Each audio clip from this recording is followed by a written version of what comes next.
Rajkot civil hospital ખાતે કલકત્તામાં બનેલ બનાવને લઈને રેલી યોજવામાં આવી હતી। સ્ટોરી રિપોર્ટ બાય કે ચોકસી સાથે સંદીપ ચાવડા, રાજકોટ।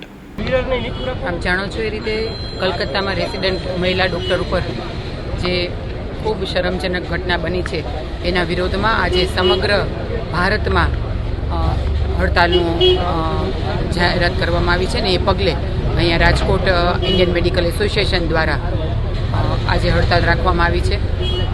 તમામ મહિલા ડૉક્ટરો ઉપર જે અત્યાચાર થયો છે એની સામે ન્યાયિક માંગણી અને વારંવાર ડૉક્ટરો ઉપર જે આ જાતના હુમલાઓ થાય છે, આ જાતની બનાવો બને છે એની સામે થઈને સરકારમાં પણ રજૂઆત કરવામાં આવી છે।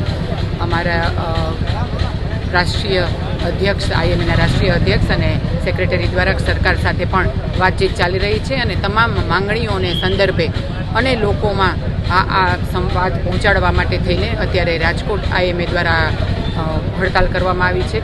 સમગ્ર રાજકોટે ખૂબ સખત વિરોધ આ બાબતે નોંધાવ્યો છે।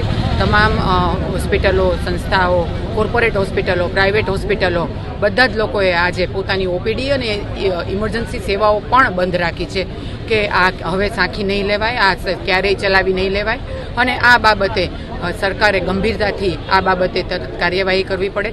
તમામ લોકોએ બંગાળમાં મમતા બેનર્જી સામે પણ ઉગ્ર વિરોધ નોંધાવ્યો છે, તાત્કાલિક તપાસની માંગણી કરી છે અને મહિલા રેસિડેન્ટ ડૉક્ટર ઉપર જે આ અત્યાચાર થયો છે એ બાબતે આ સખત વિરોધ કરીને સમગ્ર ડૉક્ટર આલમ આ ઘટનાની સાથે છે અને આ બાબતે સરકારશ્રીમાં તમામ રજૂઆત કરવામાં આવી છે। ઇમરજન્સી વોર્ડમાં સીસીટીવી પણ નથી સિવિલમાં। રાજકોટમાં જે કાંઈ પણ સગવડતાની જરૂરિયાત હશે કે સુવિધાની જરૂરિયાત હશે તે બાબતે તાત્કાલિક જ એ સુવિધા પૂરી પાડવામાં આવશે અને રેસિડેન્ટ ડૉક્ટરના સુરક્ષા સંદર્ભે કે જે કાંઈ પણ જરૂરિયાત હશે એ પણ તાત્કાલિક સુપ્રિન્ટેન્ડન્ટને જાણ કરીને તાત્કાલિક એ બાબતે પણ કાર્યવાહી કરવામાં આવશે। સિવિલ હોસ્પિટલમાં અત્યારે ઇમરજન્સી વિભાગમાં સારવાર ચાલુ રાખવામાં જ આવી છે, એટલે જ્યારે કોઈ પણ ઇમરજન્સી સેવા હશે એ ઇમરજન્સી સેવા માટે એક માનવીય ધોરણે ડૉક્ટરો એ બાબતે જાગૃત જ છે અને પોતાની સેવા આપી જ રહ્યા છે।